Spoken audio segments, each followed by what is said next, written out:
Julian Blackwood had held many things in his 30 years. The reins of parliamentary debate, the deed to 1,200 acres, the polished confidence of a man raised to command. But he had never held anything the way he held that glove.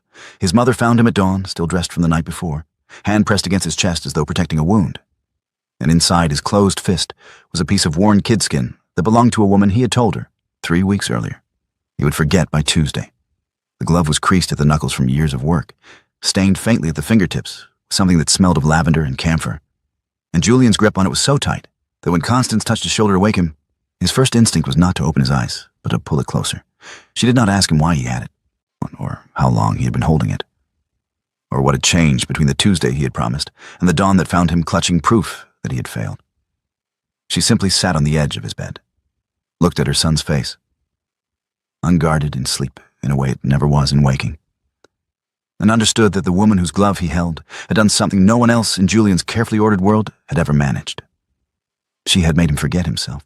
The kitchen entrance at Hartwell Park had not been designed for receiving guests of any consequence, which was precisely why Julian Blackwood did not expect to find one there on the second Tuesday of October. He had come down the back stair to speak with the head gardener about the south orchard, and found instead a young woman in a gray wool dress standing at the servant's door with a wicker basket over one arm, and the kind of composure that made her look as though she had been waiting exactly the correct amount of time, not long enough to be inconvenienced, not briefly enough to have just arrived. She was perhaps 27, dark-haired, with the sort of direct gaze that suggested she was accustomed to being listened to and had no particular anxiety about whether she would be. Julian, who had been the Duke of Hartwell since his father's death 4 years earlier, and had developed a reliable instinct for household irregularities, assumed that she was a new housemaid who had mistaken the entrance. "You are new?" he said, not unkindly. "Mrs. Hartley will show you to the servants' hall. The housekeeper's office is through the corridor to the left." The woman looked at him with an expression that was not quite amusement and not quite irritation, but something that occupied the precise midpoint between the two. "I am not new," she said. Her voice was clear, educated, and carried the faint trace of someone who had grown up in the village rather than the estate. "I am Miss Somerton, the apothecary, the same one your tenants have been consulting for 4 years, and the same one your mother has been consulting for 4 months. I have brought the Dowager's tincture, as I do every second Tuesday. If Mrs. Hartley is available, she will know where to direct me, but I am not in need of direction to the servants' hall." Julian felt something shift in the space between them, a small recalibration of assumptions that was not entirely comfortable. He was not accustomed to being corrected, and he was even less accustomed to finding the correction attractive. But there was something in the way Nell Somerton held his gaze, something in the directness of her speech that bypassed every social formula he had been trained to expect, and he felt a flicker of interest that he immediately recognized as inconvenient. "Miss Somerton," he said, inclining his head in a gesture that was part apology and part reassessment. "Forgive me. I was not aware my mother had engaged an apothecary." "Your mother did not engage me," Nell replied. "She consulted me. There is a difference. One implies employment, the other implies trust." She did not wait for his response. She stepped past him into the corridor with a kind of quiet authority that suggested she knew precisely where she was going. And Julian was left standing at the kitchen entrance with the uncomfortable awareness that he had just been gently but decisively put in his place by a woman whose name he had heard in passing, but whose existence he had filed under the general category of village competence, worthy of vague approbation, irrelevant to his own concerns. He told himself, as he returned to the matter of the South Orchard, that the encounter was insignificant, a momentary friction, and he would forget her by Tuesday. That evening, Julian sat across from his mother in the Hartwell dining room, where the candles burned in their silver holders and the silence between courses had the particular quality of a conversation waiting to happen. Constance Blackwood, Dowager Duchess of Hartwell, was a woman of 53 who had survived her husband's death, her son's assumption of the title, and 3 decades of country society with a kind of grace that concealed a will of pure iron. She watched her son now, with the expression of someone who had been waiting for him to say something, and was prepared to wait as long as necessary. Julian, who recognized the expression, decided to speak first. "I met Miss Somerton this afternoon," he said, reaching for his wine glass. "At the kitchen entrance. I mistook her for a new housemaid." Constance set down her fork with the deliberate care of someone placing a piece on a chessboard. "And how did Miss Somerton respond to being mistaken for a housemaid?" "She corrected me," Julian said, with considerable composure. "She is a woman of considerable composure," Constance replied. "She is also a woman of considerable skill. Her father was the finest apothecary this county has seen in 2 generations, and she has inherited both his knowledge and his practice. I have been consulting her since June. Julian looked at his mother, with the faint surprise of someone discovering a room in his own house he had not known existed. For what? Migraines, Constance said smoothly. Dr. Crawford prescribes laudanum. Miss Somerton prescribes valerian and observation. I prefer the latter. Julian accepted this without comment, though something in his mother's tone suggested there was more to the matter than she was saying. He returned his attention to his plate and attempted to dismiss the subject, but Constance was not finished. What did you think of her? She asked. Julian considered the question. He thought of the directness of Nell Somerton's gaze, the precision of her speech, the way she had corrected him without deference or apology. He thought of the flicker of attraction he had felt and immediately categorized as irrelevant, an aesthetic response to competence, nothing more. She is direct, he said finally. Intelligent, admirably self-possessed. Admirable, Constance repeated, as though testing the weight of the word. Yes, I expect that is the word you would choose. There was something in her voice that Julian did not entirely understand. But before he could ask, she continued. Lady Clarissa Beaumont will be joining us for dinner on Thursday, Constance said. Her mother writes that she's eager to see the estate again. I believe she has not visited since the summer. Julian nodded. Lady Clarissa Beaumont was the daughter of the Earl of Ashford, a woman of 28 with impeccable manners, flawless French, and the kind of beauty that looked as though it had been designed by a portrait artist with a commission to paint the ideal aristocratic wife. She was charming, accomplished, and entirely appropriate. Julian had danced with her at 3 county assemblies and escorted her through the Hartwell Gardens on 2 occasions. And everyone, including, he suspected, Clarissa herself, understood that an offer was expected before the end of the season. I look forward to it, Julian said. Constance looked at her son for a long moment, her expression unreadable. And Miss Somerton? She asked. Will you see her again? Julian smiled, the easy, confident smile of a man who had never doubted his own categories. I expect I will see her in the village, he said, but I am not likely to think of her beyond that. I would forget her by Tuesday. Constance lifted her wine glass and held it without drinking, her gaze steady on her son's face. She said quietly, Tuesday, yes. I expect you will.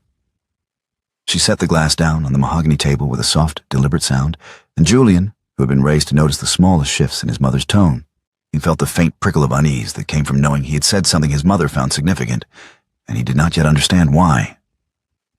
But the moment passed. The next course arrived, and Julian dismissed the entire matter as he had dismissed Nell Somerton, efficiently, rationally, and with the certainty that by the following Tuesday, he would have forgotten both the encounter and the unease. He was wrong. The fever arrived in Thornley Village on the 19th of October, carried by a peddler who had stopped at the Keene cottage to sell ribbons and left behind something considerably less decorative. Within a week, 14 children were burning with scarlet fever. And the cottages along the eastern road had become a geography of crisis that smelled of sweat and fear and the particular desperation of parents who did not know whether their children would survive the night. Dr. Edmund Crawford, who had served the county for 23 years and the wealthiest families within it for considerably longer, made his assessments with the brisk efficiency of a man who understood that medicine was a profession, and professionals did not work without compensation. He treated the families who could pay his fee. He prescribed remedies to the families who could promise payment within the month. And he told the rest, with genuine regret, that he could do nothing for them.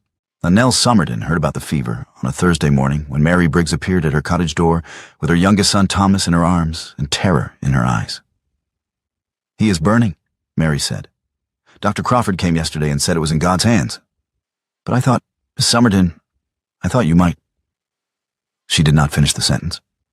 She did not need to. Nell took the child from her arms, felt the heat radiating from his small body, and made the same calculation she had been making since her father's death 4 years earlier. The calculation between what was right and what was sustainable, between the medicine she could afford to give and the debts she could afford to accumulate. She chose the child. She always chose the child. Bring him inside, Nell said. Now, I will need you to describe when the fever started and whether he has been able to keep water down.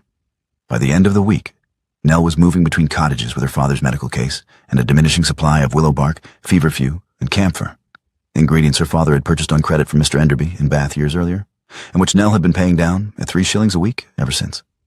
She worked alone.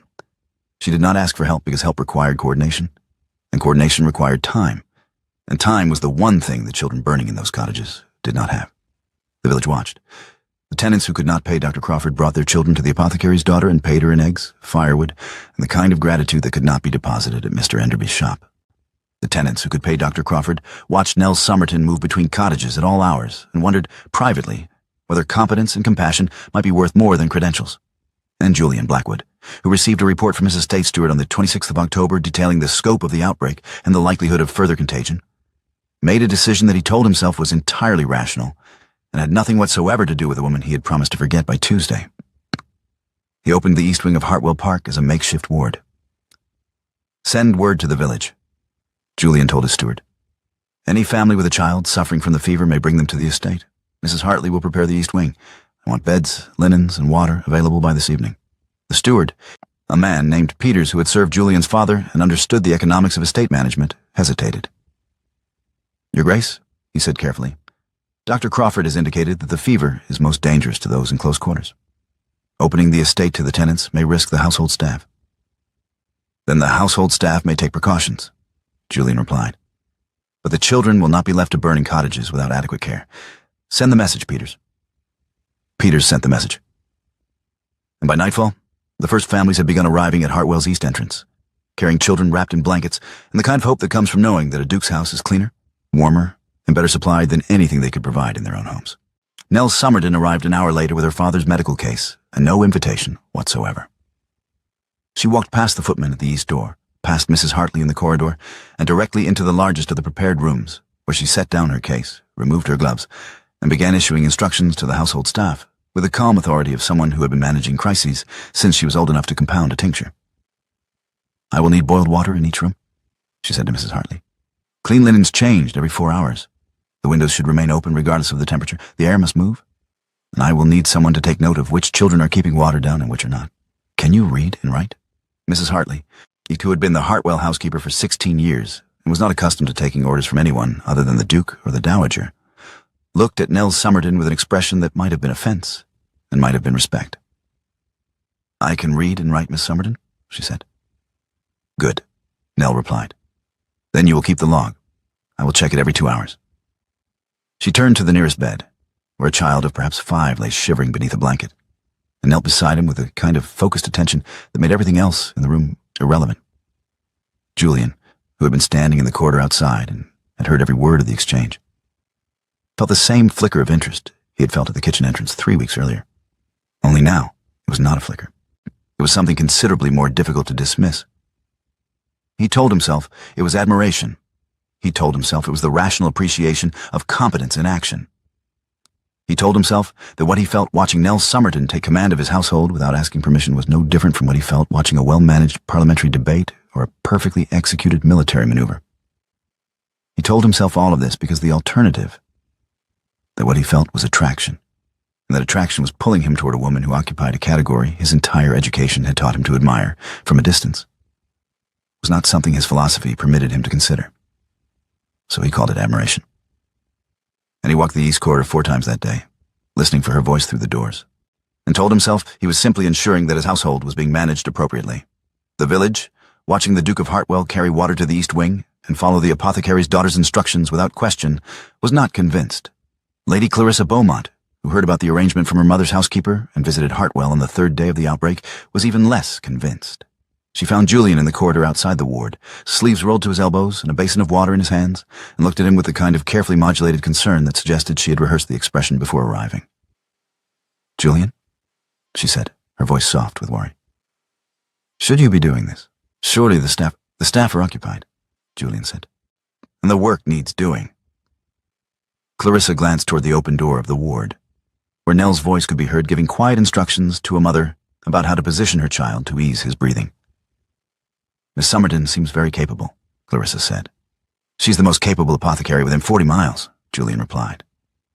Clarissa smiled, a small, precise smile that did not reach her eyes. "How fortunate for the village," she said.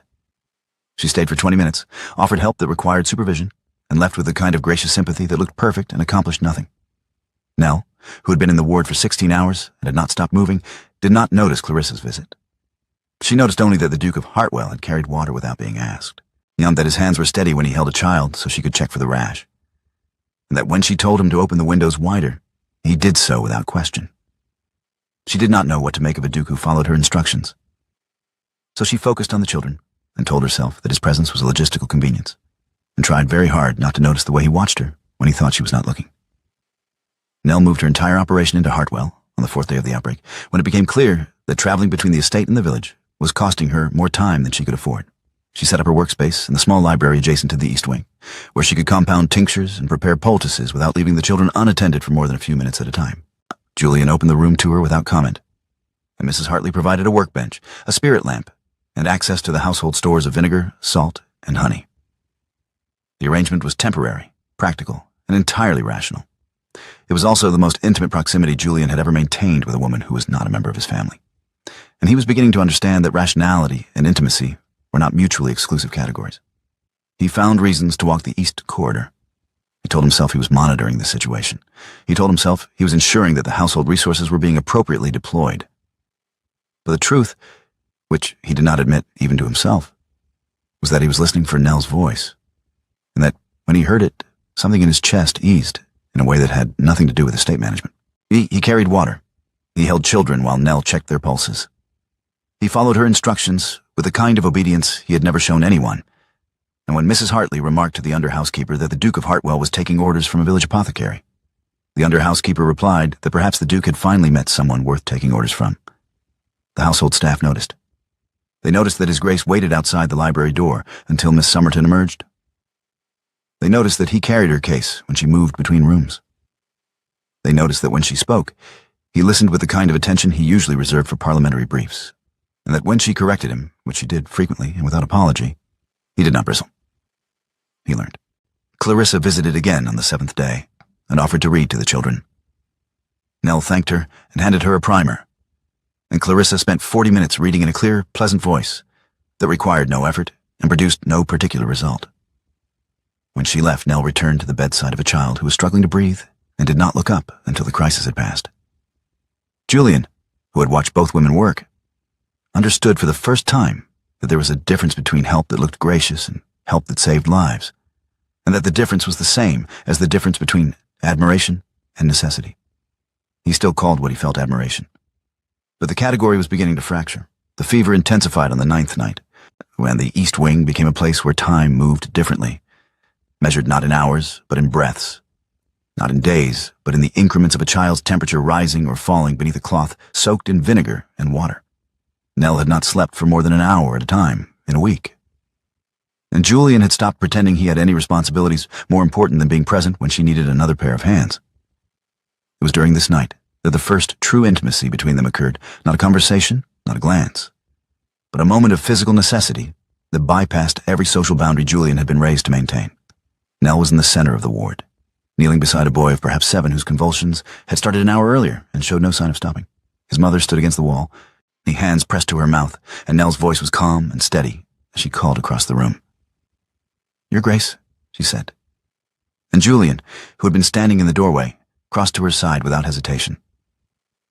"I need you to hold him," Nell said. Both hands on his shoulders. Firm pressure, but not forceful. He needs to feel contained, not restrained. Julian knelt and placed his hands where she indicated, and for the first time in his life, he felt the full weight of another person's survival resting directly against his palms. The boy's skin was burning. His small body shook with a violence that seemed impossible for something so fragile to contain. And Nell's hands moved over him with absolute certainty, checking his pulse, adjusting his position, murmuring instructions that Julian followed without thought. Support his neck. Yes, made like that. Do not let go. He did not let go. He held the boy for 20 minutes while Nell worked, and when the convulsions finally eased and the child's breathing steadied, Julian realized that his hands were shaking and Nell's were not. She looked at him across the body of the sleeping child, and something passed between them that had no name and no category. A recognition that they had just held a life together, and that the holding had required both of them, and that neither of them had been sufficient alone.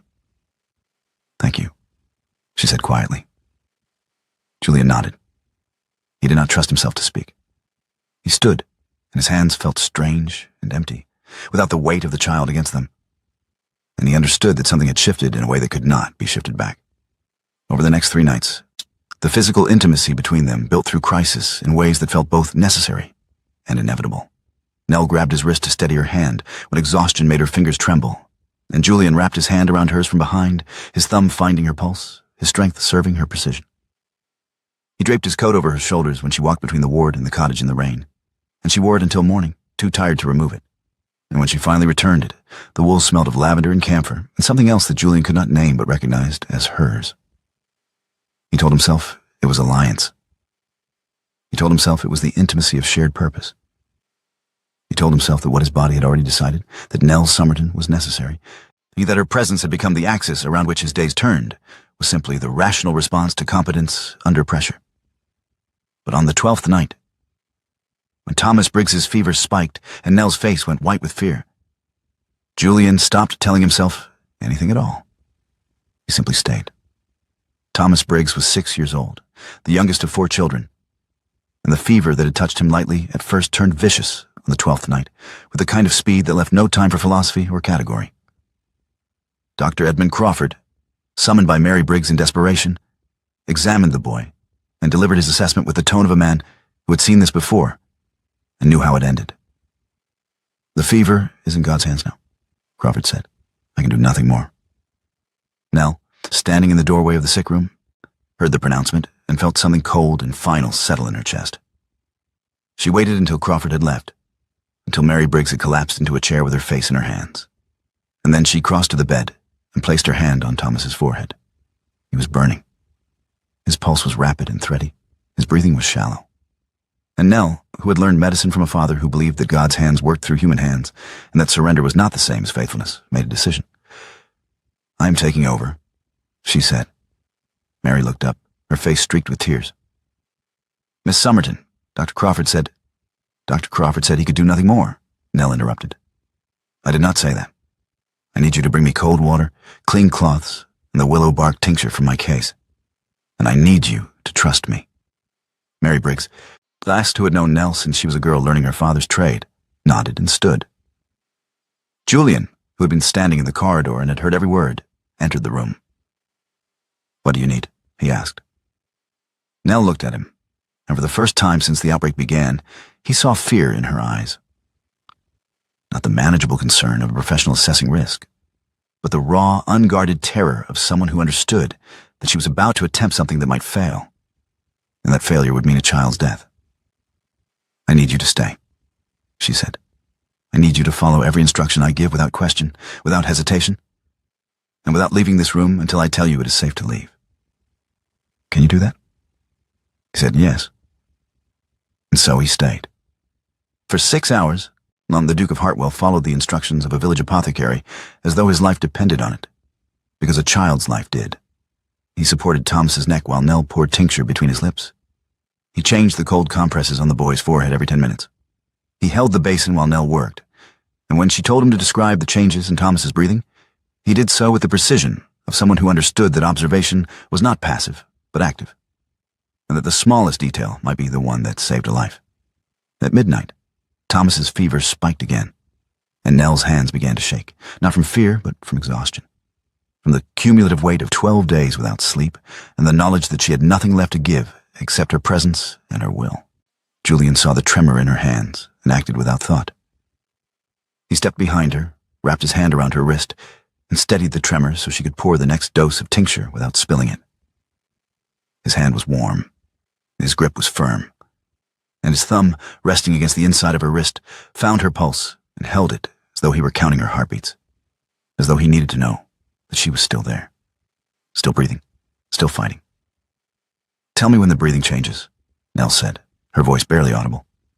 He replied, "I will." At 3 a.m, Thomas's fever broke.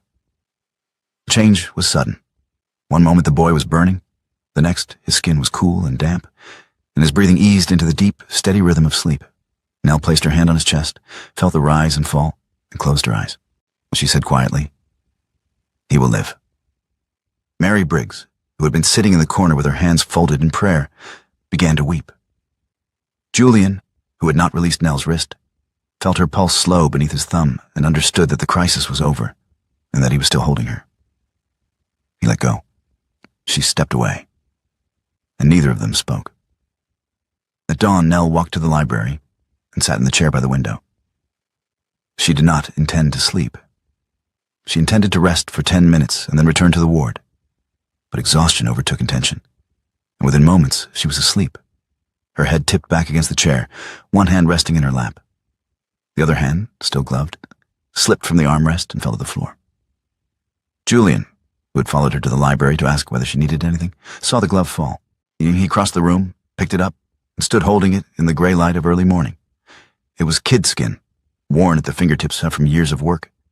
It smelled faintly of lavender and camphor. The stitching along the thumb was frayed. And Julian, who had held many things in his life, but had never held anything with the kind of tenderness that came from understanding that an object could carry the weight of a person, put the glove in his coat pocket and left the room without waking her. 3 days later, Constance entered her son's rooms at dawn to ask him a question about the household accounts and found him asleep on the bed, still dressed from the night before. One hand pressed against his chest as though protecting something. She crossed to the bed and looked down at him. His face, unguarded in sleep, he held an expression she had never seen in his waking life. Something soft and undefended and achingly vulnerable. His fist was closed, and inside it, visible between his fingers, was a piece of worn kid skin. Constance sat on the edge of the bed and did not wake him. She simply watched her son hold the glove of a woman he had promised to forget. And she understood that Tuesday had passed, and that forgetting was no longer possible, and that the real question was not whether Julian loved Nell Somerton, but whether he would allow himself to understand that love and admiration were not the same thing. She stood, crossed to the nightstand, and wrote a single line on a piece of paper. Tuesday has passed, Julian. She left the note where he would find it and closed the door behind her. Constance did not speak to her son about the glove immediately. She waited. She watched. And on the 16th day after the outbreak began, when the last of the children had been declared well enough to return home, and Nell Somerton had packed her father's medical case and prepared to leave Hartwell, Constance invited her son to tea in the drawing room and told him the truth. "I have been visiting Miss Somerton for 4 months," Constance said without preamble. "Not for migraines. For this." She held out her right hand. The tremor was faint but visible, a small persistent shaking that worsened when she tried to hold the hand steady. Julian, who had been reaching for his teacup, froze. He said, "Mother." "It began in June," Constance continued. "A tremor in my hands. Episodes of weakness that leave me unable to hold a pen or lift a cup without assistance. Dr. Crawford would have reported it to you immediately, and you would have taken over the management of my household in the name of care. I would have lost the independence I have maintained since your father's death. So I consulted Miss Somerton instead." Julian's face had gone pale. "Why did you not tell me?" "Because you would have solved it," Constance said. "You would have brought in specialists from London, restructured my household, assigned a companion to monitor my condition, and treated my dignity as a problem to be managed rather than a right to be preserved." Miss Somerton did none of those things. She observed. She prescribed valerian and careful monitoring. She visited every second Tuesday, and treated me with more skill than Crawford has shown in 11 years, and told no one. She has kept my dignity intact for 4 months, Julian. And you told me you would forget her by Tuesday. Julian set down his cup. His hands were shaking. He said, "I did not know." "You did not ask," Constance said, and her voice was not unkind, but it was unrelenting. "You called her admirable. You called her capable. You called her the best apothecary within 40 miles, and every one of those words was true. But do you know what admirable means to a woman like her, Julian? It means excellent, but not for me. It is what men say about women they respect enough to praise and not enough to choose. Your father used the same word about good horses. You use it about good people. The distance is the same." Julian looked at his mother. And for the first time in his adult life, he had no response. Because she was right. He had called Nell admirable. He had meant it as a compliment, and he had never once considered that the compliment was designed to keep her safely in a category where admiration did not require him to reconsider anything about the world he had been raised in. "I never said she was beneath me," he said quietly. "You never said she was equal," Constance replied. "The omission is the statement, Julian. You have spent 3 weeks holding her glove in your sleep and calling what you feel admiration because your philosophy has no other word for it. But your body has already decided. The question is whether you will allow your mind to catch up, or whether you will continue to file the most important person in your life under a heading designed to keep her at a distance. She stood, smoothed her skirts, and looked at her son with the kind of steady, unblinking gaze that had governed his childhood, and still, occasionally, governed his conscience. "Tuesday has passed," she said. "Several Tuesdays have passed. The glove is still in your coat, and the woman who wore it is leaving Hartwell this afternoon. What you do with that information is your decision. But I will not watch you dismiss her again." She left the room, and Julian sat alone in the drawing room with his mother's words ringing in his ears, and the glove still in his coat pocket, still carried everywhere he went, pressing against his chest like an accusation. The county assembly dinner took place on the first Saturday of November, and it was the kind of event that brought together tenants and gentry in a performance of shared community that lasted exactly as long as the meal and dissolved the moment the dancing began. Lady Clarissa Beaumont attended on her mother's arm, dressed in pale blue silk that made her look like a porcelain figure, and she smiled at Julian across the room with a kind of certainty that suggested she expected the evening to end with an understanding. Nell Somerton attended because Mrs. Briggs had insisted, because the vicar's wife had personally delivered the invitation, and because refusing would have suggested she was ashamed of her work, which she was not. She wore a gray dress that was well made but plain. When she sat at the far end of the tenant table with her hands folded in her lap, and the quiet dignity of someone who knew exactly how much she was worth, and did not require external validation to confirm it, Clarissa noticed her immediately. And Clarissa, who had spent the past month hearing about the apothecary's daughter from every servant and tenant in the county, decided that the time had come to clarify the social order. She waited until the second course, when the room was full and the conversation loud enough to provide cover, and then she leaned toward the woman seated beside her, Mrs. Penrose, the wife of a neighboring landowner, and spoke in a voice that was just loud enough to carry. "How charming that Miss Somerton attends on the Dowager Duchess," Clarissa said. "One does wonder what a village herbalist prescribes that doctor. Crawford cannot. Perhaps the remedies are more conversational than medicinal." The insinuation landed with the precision of a knife between ribs. Mrs. Penrose laughed, a small, uncertain sound that suggested she was not entirely sure whether she was supposed to find the comment amusing or offensive. But the laughter was enough. The women nearby heard it. The suggestion spread. Nell, sitting at the far end of the room, did not hear the comment. But Mrs. Briggs, who was serving the tenant table, heard every word. And Mrs. Briggs, who had watched Nell sit with her son for 6 hours while the Duke of Hartwell followed her instructions, felt something cold and furious settle in her chest. Julian, seated at the head of the gentry table, who heard the laughter and looked up in time to see Clarissa smile, the small, satisfied smile of someone who had just accomplished something she believed to be clever. He stood. The room quieted, not because he had called for silence, but because the Duke of Hartwell did not stand in the middle of a meal unless something significant was about to happen. Julian walked past Clarissa without looking at her. He walked to the center of the room, where the space between the gentry table and the tenant table formed a kind of neutral ground, and he stopped. "This county knows Miss Nell Somerton," he said. His voice was calm, clear, and carried to every corner of the room. "Many of you have been treated by her. Your children have been treated by her. What this county does not know is that her father, Samuel Somerton, who served this village for 22 years and was never formally compensated. He purchased medicines on credit for families who could not pay. His daughter inherited his practice and his debts. She has been paying them down at 3 shillings a week for 4 years. He paused. The room was absolutely silent. "Miss Somerton's father treated your families," Julian continued, looking directly at the tenant table. "The Keens, the Briggs, the Wainwrights, the Carters, this estate's tenants, my tenants, and neither my father nor I thought to ask who was keeping them well." He opened a leather folder and held it up. "The retainer Mr. Samuel Somerton should have received has been formalized. Backdated 11 years and signed. The outstanding debt to Mr. Enderby of Bath has been settled from the estate account. Miss Somerton's father's botanical drawings, used by 3 London physicians and currently held in collections across England, will carry his name in every catalogue that lists them." He closed the folder and set it on the table.